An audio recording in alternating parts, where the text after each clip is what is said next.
So for now, it's math and history, and we are going to take a look at reciprocal functions.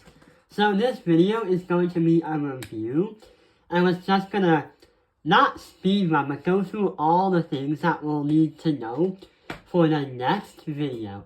So about reciprocal functions, we have these two things. Before understanding the function right there, what do you notice and what do you wonder? Well, what I notice is that these are not linear lines, and they look exponential, and here's the opposite. But what I wonder is why are there dotted lines coming this way? And why are there dotted lines coming that way? So how is that going to work? So our reciprocal function happens when you have an x as a fraction that can be divided. So we have the function of x equals 1 divided by x. This equation is not the same as this. This picture is just to kind of help you understand what do you wonder and what do you think and what do you know. So the parent function happens when you have x being divided, or something divided by x. So there is a special formula that we're supposed to know that we learned in Algebra 2. But if you ever were in Algebra 1, what really matters is just knowing this. So a reciprocal function happens when you have f of x equals negative d plus a divided by x minus h plus k. This can be very, very confusing, but if we understand the physics, no, well, not the physics, but like the math behind it, it makes a lot of sense. To add on to what we just said, focus on the letter K. So the letter K has to do something mysteriously with these dotted lines. So what is it? Yeah, the letter K represents the horizontal asymptote, and that represents this thing right here. So we're going to put K right here to remind us. But wait, what is an asymptote? Well, the thing is, what we mark as K, the lines will try to touch these things, but in Algebra 2, they will never, ever touch infinity times. It'll try to get to the very teeny tiny part of it, like this and this and this. Well, this camera can only stretch to 3.0. There are times where in pre-calculus and beyond, we can control the mathematics and manipulate where it can break the rules of an asymptote. So the K is the horizontal asymptote. The H, the x minus h, will tell you the vertical asymptote.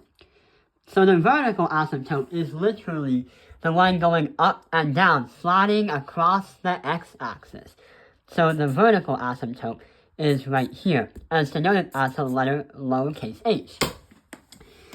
To understand what happens, if you have a negative in front of the function, it would flip the entire thing over. So that's what the negative thing does. And the a value widens the gap between this and that. So to simplify, what we really need to know is how to find the x-intercepts, the y-intercepts, the asymptotes, and also the range and the domain. So right over here is a simple problem.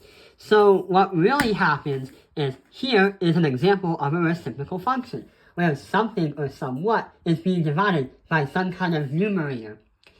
So here's the easy part. We can easily find the horizontal asymptote, the vertical asymptote, and also the x-intercept, and the y-intercept. So we already know that the horizontal asymptote is going to be 7 right here. That is going to be the horizontal asymptote. So anything that tries to touch 7, in this case scenario, can never, ever touch it. Same with the x minus 5.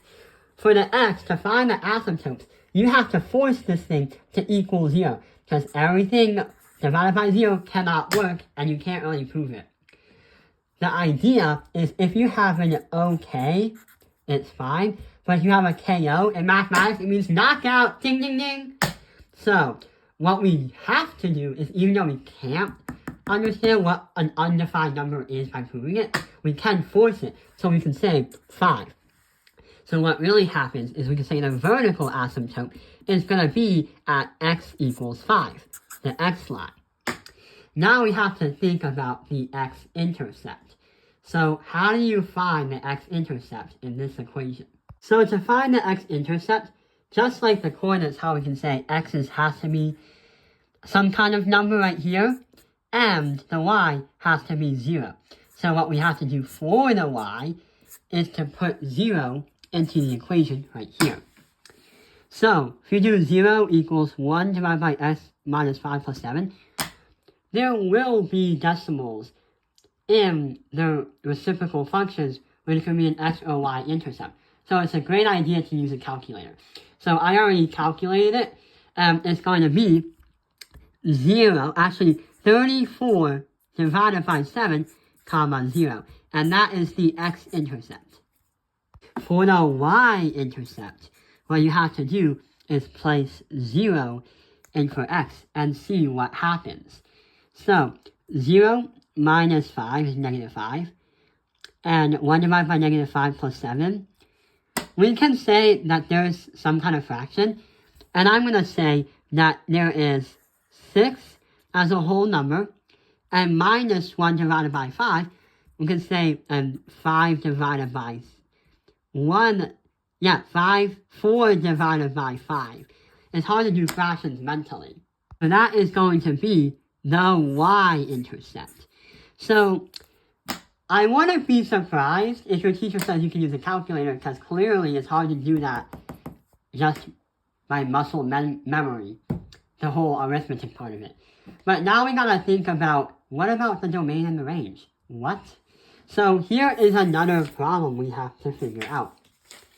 So in some kind of graph, the domain and the range talk about calculating all the possible x's and y values that work without having to list all the infinite solutions. The domain goes to left and right, and the range goes up and down.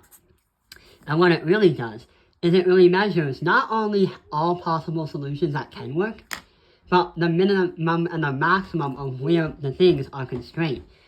So here's what really has happened. For the domain, we have to focus on that line right here. So let's try to say that this right here is going to be x equals 3.